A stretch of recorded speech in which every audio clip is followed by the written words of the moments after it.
soy el profesor Esteban. Estamos ya son 9 clases, ya pasamos de la mitad del curso. Estamos en teoría 1. Buenos días. Volvimos a la poética de Aristóteles, pero al texto. Entonces la idea era leer el texto mismo y no sobre la poética, no comentarios de la poética, sí el texto mismo, para que ustedes fueran en el texto ir identificando estas partes principales que son la teoría de la primera teoría de la literatura, como es conocida, ¿no? Conocida por quien conoce, por quien es del área. Entonces, la actividad de hoy es sobre teatro y comedia. Les indiqué, ya está en el drive, este librito que ya es antiguo, el que yo considero, no sé ahora, ¿no? Cómo está ahora. Hay gente muy competente, interesante hoy, pero en la época que yo estudié, Junito de Sousa Brandão escribió los 3 volúmenes sobre mitología, son muy interesantes, era la gran referencia. Eso creo que está también en el drive, pero específicamente sobre teatro es esta aquí. Yo cuando lo leí era joven, estudiaba, fue mi profesor, tuve la suerte de tenerlo como profesor. Leí este libro y lo encontré fantástico, o sea, con la clareza que explicaba en un portugués que todos nosotros entendíamos, era muy bueno, porque hay otros especialistas, pero que hablan generalmente en inglés o en alemán, ¿no? Y hay uno, si no tiene tanto dominio de la lengua, va por una traducción y a veces en la traducción tiene algunos problemas. Entonces, y mismo así, parece que hay varios tipos. Ocurre, por ejemplo, con la propia traducción de Edipo Rey, que es la obra que ustedes tienen que leer para la actividad de hoy. Hay varias traducciones de Edipo Rey, y hay unas más que parecen ser más, las recibimos mejores que otras. Trajano, por ejemplo, de Sao Paulo, que es un gran especialista. Tú ya ves que cuando compras el libro de él, la edición es bilingüe, entonces tiene en griego y la traducción. Entonces es una edición más para especialistas, para quien va a estudiar.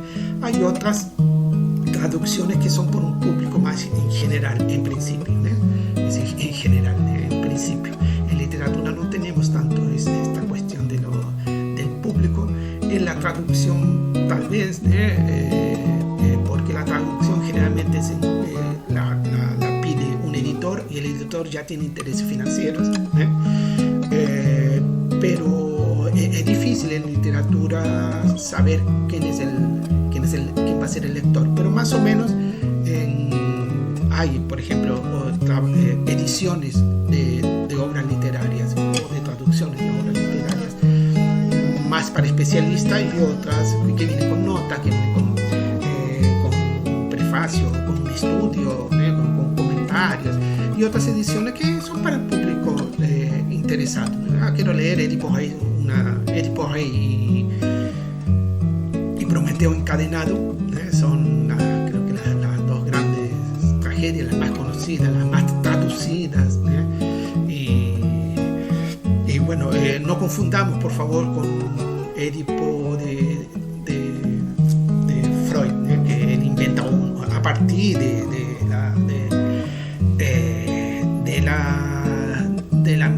mito de Edipo, él crea otra cosa, para justificar. A los alemanes les gusta eso, no es el primero a apropiarse de mitos o de palabras griegas para darle más, para darle una supuesta mayor importancia o supuesto origen griego, que en la verdad no lo tiene. O sea, lo que Freud habla, lo que él llama de complejo de Edipo, no tiene nada que ver con el Edipo de las tragedias griegas y de la mitología griega. Así como Baumgartner o cuando Kant hablan de estética, no tiene nada que ver con la palabra estética griega. Estética es una palabra que existía en griego, pero la propuesta de estética de Baumgartner, que fue el inventor de esta palabra para Occidente, para los tiempos modernos, o Kant, que le dio todo un otro significado más filosófico y artístico. Eso no es griego, no es, se aprovechan de una palabra para darle más marketing, tal vez, así como hay personas que también piensan que si hablan en inglés o dan la palabra, dicen la palabra en inglés, parece ser más que tiene más valor, escuché una supuesta clase de literatura en que de literatura tenía muy poco, y el profesor hablando de un cierto quería hablar de un cierto concepto literario, y claro, yo creo que no es profesor de literatura, y no lograba explicar lo que quería explicar, y ahí pensé, no, porque el insight es una palabra en inglés no es eso, o sea, un concepto literario, ¿no? Por eso que les digo, la mímesis es mímesis, no es copia, podemos traducirlo por copia, pero en mímesis es el concepto, ¿ya? Entonces, cuando llegamos a Aristóteles, él, ¿qué es lo que hace? Hace un estudio de la literatura que él conoce, ¿ya? ¿Cuál es la literatura que él conoce? Los poemas homéricos, los poemas de Isidro, y en específico las tragedias y las comedias, y otras manifestaciones de esa época. Las tragedias y las comedias que habla Aristóteles son un siglo anterior, o sea, lo que conoce, siempre uno conoce lo que ya está, ¿ya? Lo que es del momento uno lo conoce, todavía no se conoce muy bien, entonces hacer crítica por ejemplo, de un autor contemporáneo es más difícil que hacer una crítica de un autor ya establecido, o sea, que ya conocemos. Un autor que ya está vivo, que lo conocemos, que está ahí, en principio, como todavía está vivo, ¿no? Como todavía puede escribir otras cosas, siempre es más problemático que, por ejemplo, escribir un Machado de Assis, que bueno, ya se pasaron 100 años, por ahí, dependiendo, por ahí 100 años, entonces podemos, o más, si vamos a estudiar las crónicas de Machado de Assis, ya se pasaron más de 100 años, que él escribió al final de del siglo XIX, después del siglo XX, que se dedicó más a la literatura misma. Pero bueno, tenemos más, con el tiempo nos ayuda a entender mejor las cosas, porque es lo que yo digo, no es que el autor es fantástico, es extraordinario, es un genio porque está adelantado su tiempo, no, somos nosotros que no entendemos, él está en su tiempo. Y nosotros también estamos en nuestro tiempo, pero nosotros necesitamos más tiempo para entender la obra de estos genios, ¿ya? Somos nosotros que necesitamos más tiempo. El genio, el poeta, el científico, no están fuera de su tiempo, están en su tiempo, ¿ya? Nosotros que necesitamos de más tiempo para poder comprenderlos, para poder estudiarlos, y por ahí va esto que yo les digo, que uno va a hacer una crítica, por ejemplo, de cosas pasadas, que da tenemos más posibilidades de hacer un trabajo más potente que si vamos a hablar de un autor, de una obra contemporánea. Ya no es lo mismo hacer una crítica de un libro que acabó de ser lanzado que hacer una crítica de Memorias póstumas de Brás Cubas, por ejemplo, ¿no? Yo lo tengo en español. Compré una traducción al español interesante. Los argentinos principalmente les gusta mucho. En otros países también está traducido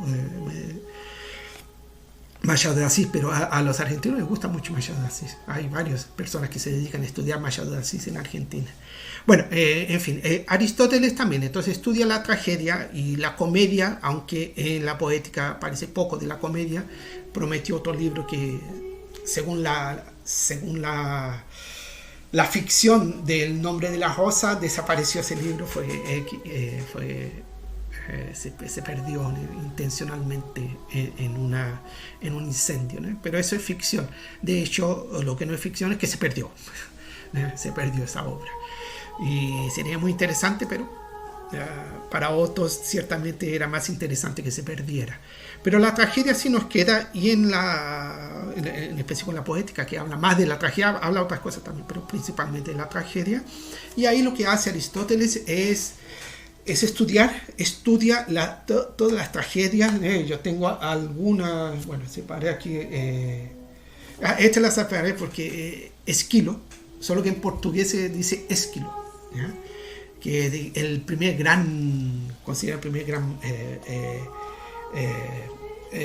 trágico, autor trágico, que prácticamente inventa un nuevo tipo de tragedia, pone ahí porque va surgiendo el teatro griego, el origen del teatro griego.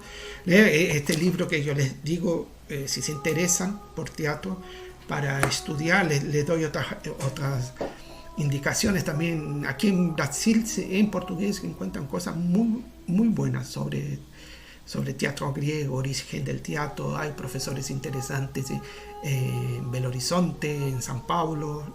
Hay gente que se dedica y bien, entonces si alguna de ustedes les gusta, no falta material, ¿ya? Bueno, el teatro surge primero, era una cuestión religiosa, ¿ya? Y era una manifestación con Esquilo, ¿ya? Y después con Sófocles, que de Edipo Rey, Sófocles, y Eurípides, que viene después. Eurípides, el que más viene también, el tercero, ¿no? En la orden, el que se conservaron más tragedias, mucho más, ¿no? El libro de Eurípides, en la época compré en una colección, pero claro, ¿no? Obras completas de Esquilo, de Sófocles, de Eurípides es muy grande, entonces decidí comprar estas dos. Y yo dije, después compro Eurípides. Nunca lo compré. Ahora no, está en internet. Pero en fin, el teatro en esta época ya, digamos así, se profesionaliza, ¿ya? No es lo mismo jugar fútbol, ¿no? Con los amigos, ¿no? Que un campeonato mundial de fútbol, ¿no? Los deportes se profesionalizaron, ¿no? En el final del siglo XX, ¿no? Ahora sin duda, ¿no? Y bueno, otras cosas también se profesionalizan, y el teatro, la tragedia se profesionaliza. No se sabe, no tenemos informaciones, documentos que comprueben cuál sería, en qué grado de estaría el autor, o sea, Esquilo, Sófocles, Aristófanes en las comedias, ¿no? El gran nombre de las comedias, Aristófanes. Hasta qué punto si ellos eran profesionales, o sea, si recibían por su trabajo. Tal vez no, pero no tenemos documentos para afirmarlo, ¿no? Lo que sí se sabe es que ganaban mucho prestigio, ¿no? Entonces era como ganaban prestigio también cuando leímos la Odisea, o parte de la Odisea, ¿no? Pero está ahí en que aparecen unos juegos que Ulises, cuando llega a aquella isla, participa y gana. Claro, ahí gana prestigio. O sea, no basta ser el gran estrategista de Troya, de la guerra de Troya, el gran vencedor de la guerra de Troya. Hay algo más fuera de la guerra, ¿no? Hay otros tipos de inmortalidades, ¿no? Para los griegos buscaban la inmortalidad, o la Odisea busca eso. Entonces podría ser la inmortalidad por la guerra, porque te destacas en la guerra, pero también podría ser la inmortalidad en los que vienen a ser después los Juegos Olímpicos, ¿ya? Recordemos que tanto la Ilíada como la Odisea es ficción, es literatura, no ocurrió eso, ¿ya? Eso no quiere decir que no haya ocurrido, que no haya existido Troya, ¿ya? Pero la historia es una ficción, así como, bueno, Machado de Assis lo que escribe es ficción, ¿ya? Las historias de él son ficción, pero él anda por las calles del centro de Río de Janeiro, que hasta ahora hay Rua da Alfándega, la antigua Rua Larga, y bueno, y tantas otras que hasta hoy están ahí, y él las va describiendo. Claro, la historia de Machado de Assis es ficción, pero las calles existen, ¿ya? Entonces, claro, a partir de términos existentes, el poeta, el autor, inventa, escribe una ficción, ¿ya? Una historia, junta todo, y la historia no eso es inventada, no es una creación del propio autor, ¿eh? Bien,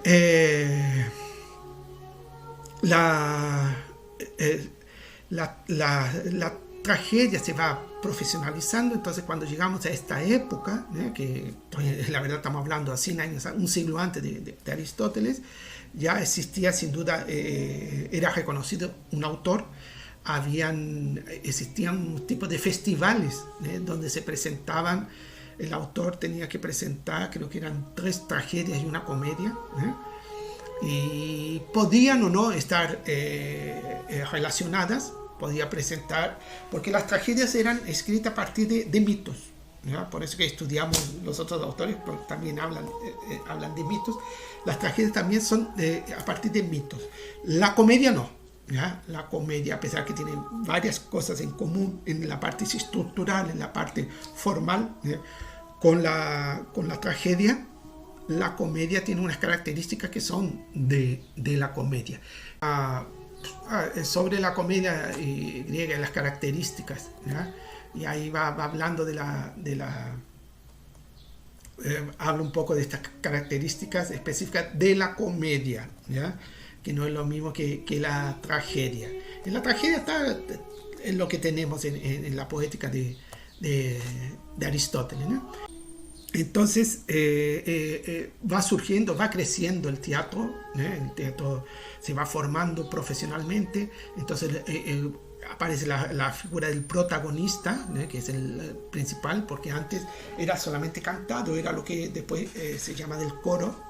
El coro también es formado primero por 12, después por 16 personas. Era interesante porque, por ejemplo, el personaje ya se profesionaliza, recibe por ello, y el coro también, solo que el coro no era profesional. El coro era una actividad social y cultural, diríamos hoy, ¿no? ¿Qué es lo que hacen? Así como aquí el servicio militar, que las personas van a hacer el servicio militar, tienen que parar de trabajar, de estudiar, a veces da para, no sé, ni siempre da para hacer las dos cosas, pero para supuestamente de hacer lo que está haciendo, y va a hacer el servicio militar, y por eso recibe una cuantía y se dedica a esto, porque es una función social necesaria. Era para los griegos, el teatro griego también se cumple en esa época, cumple una función social y necesaria, ¿no? Entonces por eso que todos participan. El coro, como les decía, era formado después para cada autor de este, les van creando un número determinado de coro, de personas que están en el coro, va creciendo y después se estabiliza, que creo que en 16, ¿no? Pero estas personas eran sorteadas, era un sorteo, hacían un sorteo. Entonces vamos a sortear aquí de la UFAN, vamos a suponer 16 alumnos que van a ser parte del coro. No es que si ustedes se candidatan, no es como el servicio militar, no, te llaman y tienes que ir, ¿eh? Aquí también se sortea y te llaman y tú tienes que ir, y claro, y se le pagaba a estas personas porque paraban de trabajar y todo, tenían que ensayar y después presentarse en esta época de los festivales que hacían, ¿ya? Y ahí participaban. Y claro, como les decía, cada día era para un autor, se pasaba el día entero ahí. Imagínate, una tragedia dura más o menos 2 horas, ¿eh? Son 3 tragedias y todavía una comedia. Ahora no recuerdo si había más otra representación, ya no recuerdo bien.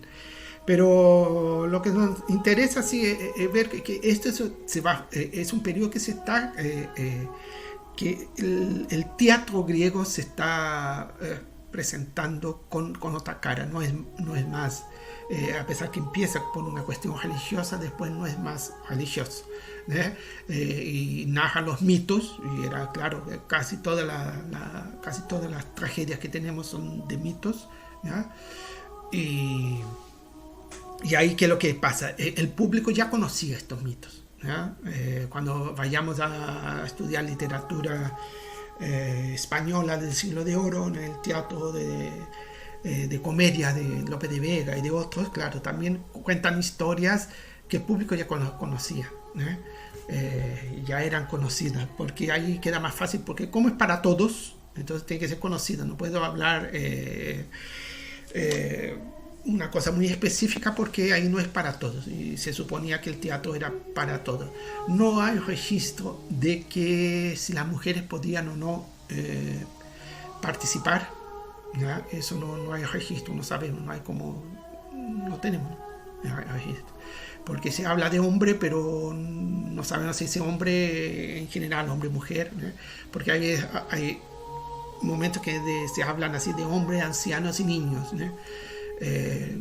No tenemos un documento que diga que las mujeres participaban, pero eso no quiere decir que las excluya, o sea, puede estar ahí incluida cuando hablamos de la persona, hay hombres y mujeres, pero hoy en día se toma mucho cuidado en ese hombre, solamente hombre no puede ser.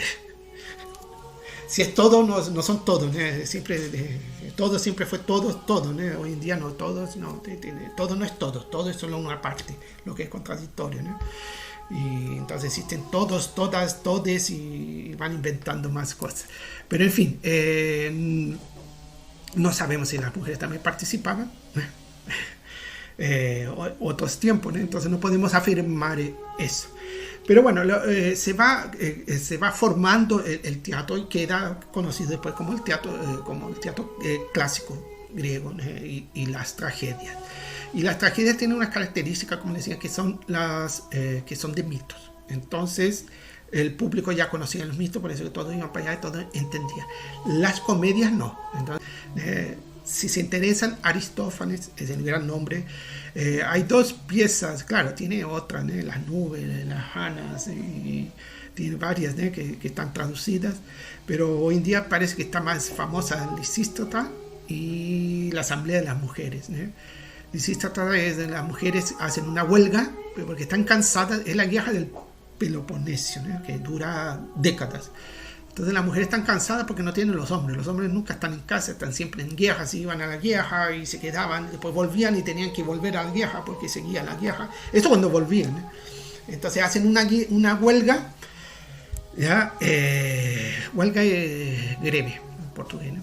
Hacen una huelga de sexo, entonces no, en cuanto los hombres no terminen con la guerra, no vamos a hacer más sexo, no vamos a tener sexo con los hombres. Entonces se organizan las mujeres tanto de un lado cuanto del otro, ¿ya? Entonces para obligar a los hombres, bueno, nos quieren a nosotras, entonces tienen que parar la guerra, tienen que firmar un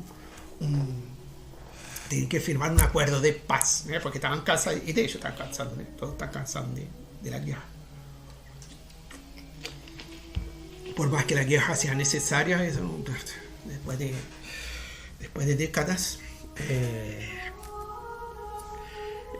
un mal necesario, pero no por eso va a ser deseado, ¿no? ni preferible, ¿no? Prefiero ir a la guerra que estar en mi casa con mi familia. Va a ser queda extraño. Bueno, entonces, pero es una comedia, ¿no? Hoy en día se hace una lectura como si fuese feminista, ¿no? Porque sí, las mujeres lograron lo que esos hombres no lograron, que fue la paz. Bueno, la verdad que la paz se logró, no fue en un día, pero la guerra paró. Pero, en fin, se hace una lectura ahora porque como el protagonismo es de las mujeres, son las mujeres que actúan y son las mujeres que proponen y son ellas las que al final logran lo que desean. Entonces, claro, aparentemente sería, las mujeres, sí, eso que son mujeres. Y hoy en día le hacen una lectura en que se les olvida que es una comedia, ¿ya? Una comedia es irónica, ¿ya? Entonces está hablando en Adriane Duarte de la OSPT. Hay varios, si ustedes la buscan en internet, tiene varios videos sobre teatro griego, sobre Edipo Rey, se lo pueden escuchar, yo se los indico, en literatura fundamental. La entrevista casi media hora ahí, habla sobre Edipo Rey y tiene otra sobre Medea, que es de Eurípides, y tiene varios, inclusive otro más reciente de ahora. Yo estaba viendo uno del año pasado, entrevista y tal. Bueno, está una de las profesoras especialistas y tiene un video sobre comedia griega antigua, Aristófanes, ¿eh? Y ahí ella describe y habla de que, claro, si la tragedia trata de mitos, la comedia, y llama la atención que es la comedia antigua porque después aparece en Grecia también lo que le llaman la comedia nueva, pero es en el siglo IV, o sea, más o menos en el tiempo de Aristóteles. Pero lo que Aristóteles está trabajando, la comedia que Aristóteles supuestamente trabajó, o cuando lo poco que habla de la comedia en la poética se refiere a lo que hoy llamamos comedia griega antigua, ¿ya? Y que está esta obra que yo les decía. Entonces no podemos confundirla con la comedia nueva, ¿ya? Y por ejemplo de Menandro, ¿ya? Donde lo que está ahí expuesto es la vida doméstica, intrigas familiares, esas cosas, en esta comedia nueva. Después viene la comedia latina, ya, de Plauto y Terencio, ya en el siglo siguiente, ya. Pero Aristófanes, perdón, en esta comedia que les digo trata de la paz, solo que de una forma irónica, ¿eh? Las comedias características de la comedia antigua trata de enredos nuevos basados en el día a día, o sea, de lo que está pasando, la guerra del Peloponesio. Claro, las mujeres que quieren que termine, o sea, no son las mujeres, todos querían que terminase la guerra, ¿no? Solo que no terminaba nunca, ¿ya? Entonces son cosas que están ocurriendo. En cuanto al mito, son cosas de un tiempo fuera del tiempo, ¿no? Fuera de nuestro tiempo cronológico, en otra dimensión del tiempo, ¿no? Ahí, no se puede decir eso porque puede ser malinterpretado, pero el mito no tiene un tiempo, ¿ya? Supuestamente antes, ¿no? En el inicio era el caos. ¿Y cuándo fue eso, profesor? Bueno, eso no es una manera de narrar, es un mito, ¿no? Y los personajes, lo que pasan también, todos son mitos son historias creadas, ¿no? Bueno, también trata de cuestiones políticas de la ciudad, trata de la polis, ¿no? Que es la ciudad. Las traducciones pueden decir de este país, a veces hablan, ¿no? La guerra de este país, el problema de este país. En Edipo Rey, ¿no? Cuando se va de un país para otro país, la verdad son polis, ¿no? Pero las comedias hacen críticas, ¿no? A las instituciones, a los ciudadanos, ¿no? Y a críticas políticas, o también pueden ser filosóficas, y diferentes de las tragedias que hablaban de mitos, no era del día de hoy, ¿no? Bueno, pero tanto la tragedia como la comedia tenían este coro, ¿ya? Tenía este coro. El coro cumple una función también que dialoga directamente con el público, ¿ya? Los personajes dialogan entre ellos. El coro dialoga con el público. Es claro que los personajes dialogan entre ellos para el público, para que el público, nosotros entendamos, pero se da como si estuviesen hablando entre ellos, ¿eh? El coro no, habla directamente al público, es una voz más amplia, por eso que es un coro, son varias personas ahí, claro, dice Parabasis se le llama cuando el coro se dirige a los espectadores para convencerlos. Ahora, nadie impide también que a veces el protagonista está en duda, entonces va a pedir como si estuviese hablando con él mismo, ¿eh? Ahí habla con el coro, y el coro le dice algunas cosas. Era encantado, por eso era el coro, ¿eh? Había música, instrumentos musicales. Ahí uno estaba viendo una conferencia sobre la música y el canto griego, y interesante otras cosas. El teatro griego era con música, ¿ya? Entonces el coro hablaba, no hablaba, los personajes sí hablaban, pero el coro no, cantaba, ¿ya?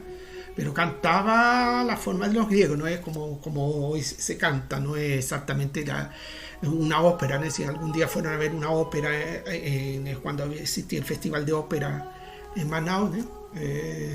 La ópera, bueno, también las personas cantan, pero no es la misma, no es así. Tiene unas características, pueden buscar si se interesan en internet, que hay